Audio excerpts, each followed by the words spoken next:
देवेंद्र फडणवीस यांच्या अध्यक्षतेखाली मुंबईत झालेल्या उच्चस्तरीय बैठकीत मंडळाची मान्यता देण्यात आली आहे। अजेंडा आयटम 4.1 अंतर्गत सूचीबद्ध केलेल्या या प्रस्तावाला वनमंत्री गणेश नाईक यांच्या जोरदार प्रयत्नानंतर मान्यता देण्यात आलेली आहे। आता नवी मुंबईच्या डीपीएस फ्लेमिंगो तलावाला आणखी नवी ऊर्जा मिळाली असून राखीव संवर्धनाचा दर्जा मिळालेला आहे।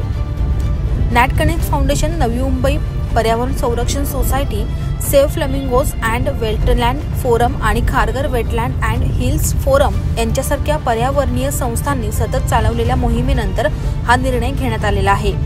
दरम्यान डीपीएस फ्लेमिंगो तलाव हा रामरास युक्त ठाणे क्रीक फ्लेमिंगो अभयारण्याच्या पाणथळ जागांचा एक भाग आहे, ज्यामध्ये पाणजे, एनआरआय आणि टीएस चाणक्य या पाणथळ जागा समाविष्ट आहेत।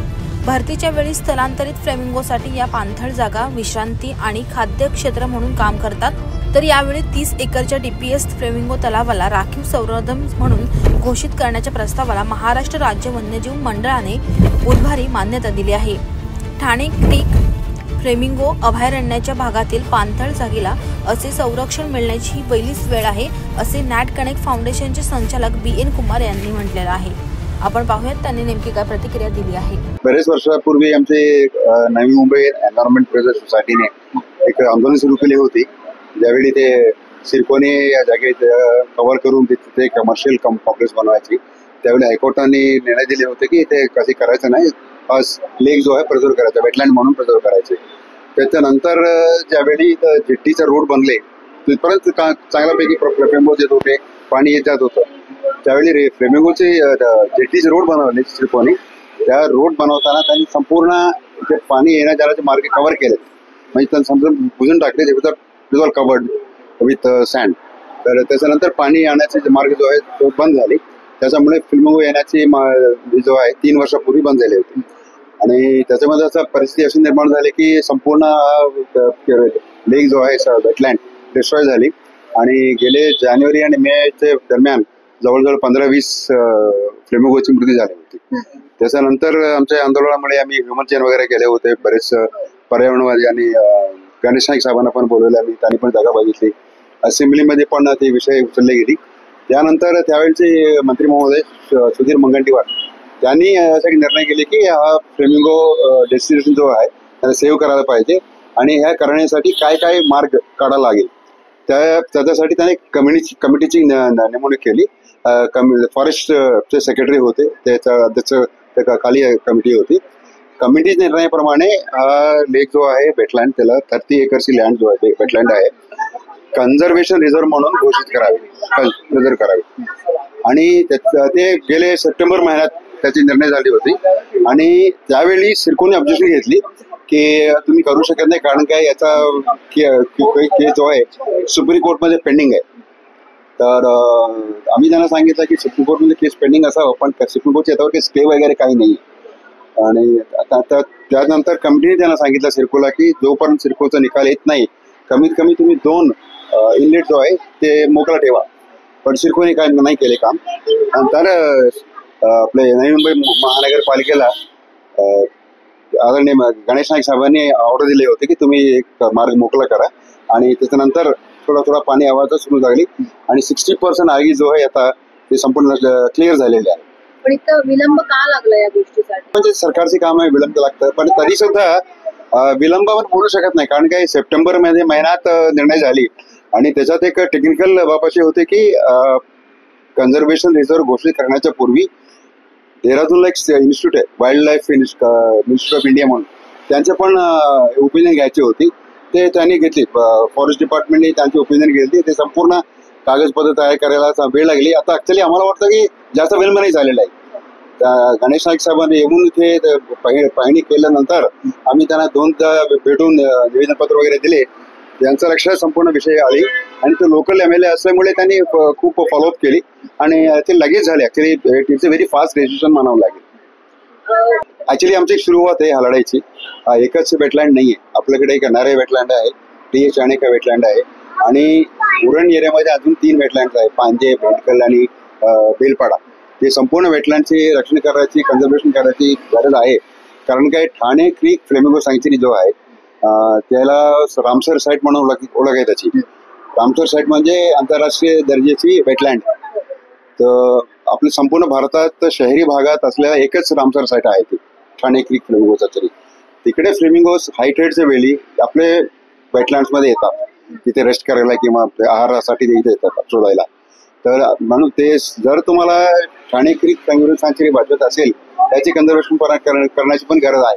प्रस्ताव सिडकोचे होते पूर्वी आता कमर्शियलाइज करायला, पण ते झालं त्यावेळी हायकोर्टचे निर्णय आले होते कमर्शियल करायचं नाही. सिडकोचे ऍक्च्युअली त्यांनी लँड फिलिंग पण सुरू केली होती, डब्ल्यू वगैरे टाकायला सुरू केली.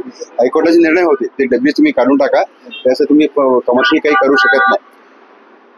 बिल्डरला दिलेली प्रॉपर्टी दुसरी आहे आपली NRA वेटलँड जो आहे आणि TH चाणक्य. NRA वेटलँड आणि TH चाणक्य वेटलँड त्या भागात गोल्फ कोर्स उभी करण्याची सिडकोची प्लॅन आहे. त्यांनी टेंडर पण इश्यू केली, टेंडर अलॉट पण केली एक बिल्डरला. त्यांनी सिडकोने ह्याला सर्टिफिकेट दिले होते की हा वेटलँड नाही आहे म्हणून. त्याच्यानंतर MCZMने त्यांना CRZ परमिशन दिली. आम्ही त्याची चॅलेंज केली. आम्ही सेंटरला विचारलं की हा वेटलँड आहे ते असं काय तुम्ही करू शकता. तर सिडकोने centre ministry of environment forest and climate control या मिनिस्ट्रीने आम्हाला असं क्लॅरिफिकेशन दिली, एक जागा वेटलँड आहे की नाही याचे निर्णय करण्याचे अधिकार सिडकोला नाही आहे. ते अधिकार फक्त वेटलँड बोर्डला आहे. वेटलँड अथॉरिटीकडे जा, तुम्ही जनताकडनं तुम्ही करा. आणि ह्याच्यावर संपूर्ण चौकशी करून रिपोर्ट प्रेझेंट करायला सेंटरने राज्याच्या पर्यावरण विभागाला सांगितलं. ते अजूनही रिपोर्ट जो आहे प्रलंबित आहे. आणि जसं पूर्वी मी सांगितल्याप्रमाणे हा एक सुरुवात आहे आमची, हा पहिले टप्पा आहे, पहिला विजय आहे आमची सगळ्या लोकांची, पर्यावरण प्रेमींची. आमची NatConnect foundation, Navi Mumbai environment preservation society, save Navi Mumbai environment, save flamingos and mangroves असे 3-4 प्रकारचे NGOs आहेत. ते संपूर्ण आम्ही मिळून आंदोलन उभी केले होते. एक पीसफुल एज्युकेशन 2-3 वेळी आम्ही ह्युमन चेन पण फॉर्म केले होते. सिडकोला कारण की सिडको ज्यावेळी नवी मुंबईची फॉर्मेशन झाली होती 50 वर्षापूर्वी, त्यावेळी सिडको एक चांगली प्रकारचे त्यांना पर्यावरणाबद्दल एक जाणीव होती, पर्यावरणाबद्दल प्रेम होतं आणि ओपन स्पेसेस, मोकळी जागा, ग्रीनरीवर त्यांच्या एक होती. आता जी संपूर्ण संपली, 1 इंच पण जागा सिडकोला भेटला तर विकून टाकतात. त्यांचे संपूर्ण कमर्शियलाइज झालेले आहे सिडकोला पर्यावरणाबद्दल काहीच प्रेम नाहीये.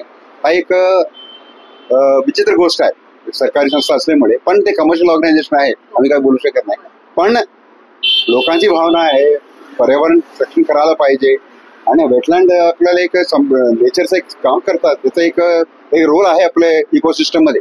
सगळ्या पर्यावरण प्रेमींना आणि हे जे आम्ही जे सगळे फाईट करतो त्यांना कॉंग्रॅच्युलेशन. मेन म्हणजे सगळे एवढे जगभरातले लोक आमच्या मागे आम्हाला सपोर्ट दिला त्यांनी त्या कॅम्पेनसाठी. आणि मेन म्हणजे नाईक साहेबांनी त्याला उचलून धरलं आणि त्यांना पाहिजे होतं की हे आयडेंटिटी जी आहे नवी मुंबईची आयडेंटिटी फ्लेमिंगो सिटी म्हणून झालेली आहे ती रिअल लाईफ फ्लेमिंगोजनी होणार आहे. ती काही नुसते पक्षी तिथे लावून होणार नाहीये. तर हा सगळे खूप आनंदाचा क्षण आहे की ही जी फाईट आहे ते त्यांनी इतक्या लवकर त्यांनी म्हणजे कॅबिनेट मिनिस्टर झाले आणि त्यांनी लगेच त्याच्यावर कारवाई करून फॉलोअप करून ते करून घेतलं. त्यामुळे इट्स अ बिग विन सगळ्यांसाठी आणि नवी मुंबईतल्या लोकांसाठी आणि जगभरातल्या पर्यावरण प्रेमींसाठी. अब्सोल्युटली अयोग्य आहे ते. आणि विकण्याचं म्हणजे ते सिडकोने ते इथपर्यंत गेले की त्यांनी त्याची जी DP प्लॅन मधला जो हे आहे तो चेंज केला त्याला रेसिडेन्शियल करण्यासाठी. आणि त्यांनी म्हणजे ही फाईट 2013-14 पासूनची चालू आहे. त्यांनी डेब्रिज भरायला सुरुवात केली होती. तर त्याच्यावर फाईट मध्ये स्टे झाल्यानंतर ही त्यांनी म्हणजे जे काही त्यांना करता येईल ते त्यांनी सगळं केलं आणि करत आहेत आता पण. म्हणजे ते मला हे समजत नाही की त्यांनी ते का करावं. इट्स ऍक्च्युली गव्हर्नमेंट बॉडी आहे आणि त्यांनी ह्यांना पूर्ण नष्ट जर केलं तर राहणार काय. ऑलरेडी सगळं विकलेलंच आहे. तर त्यामुळे त्यांचा हा जो प्रयत्न आहे ना तो फेल ठरला. आणि आता जागृत सिटीजन्स आहेत जे फाईट करतायत नाही तर ती विकून टाकली असती आतापर्यंत. आताही असं आहे की एवढं म्हणजे जगभरातले लोक बघायला येतात आणि हे त्यांना पाणी अडवण्यापासून त्यांनी ते सगळं त्याच्या DP प्लॅन मध्ये चेंज करण्यापर्यंत त्यांनी काही सोडलेलं नाही. आणि आताही प्रयत्न करतायत आणि आम्ही फाईट करू त्यासाठी. आणि गणेश नाईक साहेब आहेत त्यामुळे हे झालं माझ्या मते. दुसरे सगळे जागृत रेसिडेंट आम्ही किती ओरडलं तरी काय होणार नव्हतं. त्यांनी ते घेऊन फॉलोअप करून ते केल्यामुळे ते झालेलं आहे. जो शायद फ्लेमिंगोज कहना चाहती है, मेरा जो वक्तव्य है वो समझ लीजिए कि फ्लेमिंगोज से आपने क्वेश्चन पूछा होता तो फ्लेमिंगोज क्या बोलती, तो बोलती हैं आज की शाम बहुत सुहावनी है और हमारे को 2012 से जो श्री VK मुंशी ने मैंग्रोव्स और DPS लेक के लिए जो कार्य की शुरुआत की थी उसके ऊपर NMPS, नेट कनेक्ट, NRI के रेसिडेंट्स, नवी मुंबई के रेसिडेंट्स, दूसरे NGOs और ख़ास तौर से मिस्टर जयंत उधार, नेत्रा शिर्के और इन सब से बढ़कर हमारे जो मंत्री हैं नवी मुंबई के, श्री गणेश नायक और उनके परिवार, और गणेश नायक जी ने फॉरेस्ट मिनिस्टर बनने के बाद जिस तरह से उन्होंने आज इस कार्य को पूरा किया और आज हम उस स्थिति में पहुंचे कि हमारे को ये फ्लेमिंगोस को ये शाम जो है सुहावनी रख रही है, और वो वादा करती हैं कि हम आपकी शामें और आपके दिन गुलाबी कर देंगे। सिर्फ आपसे उम्मीद है कि आप इस संरक्षित क्षेत्र को अच्छा बढ़िया बना के रखें, और हमारा भी ये वादा है कि हम लौट के आएंगे। तो आज वो आभार व्यक्त करती हैं उन सब का जिन्होंने कि इस दिन को लाने में उनका सहयोग किया है। ये बहुत बड़ा दिन है, और आगे हम चाहते हैं कि नवी मुंबई में अपने आप में फ्लेमिंगो सिटी के अलावा भी एक प्राकृतिक क्षेत्र की तरह नवी मुंबई डेवलप हो, जो कि इसमें अपनी क्षमता है इस तरह से डेवलप होने की। आवाज स्टुडिओसाठी पंकज बेनवंशीसह पुरुषोत्तम कनोजिया, रिपोर्ट नवी मुंबई।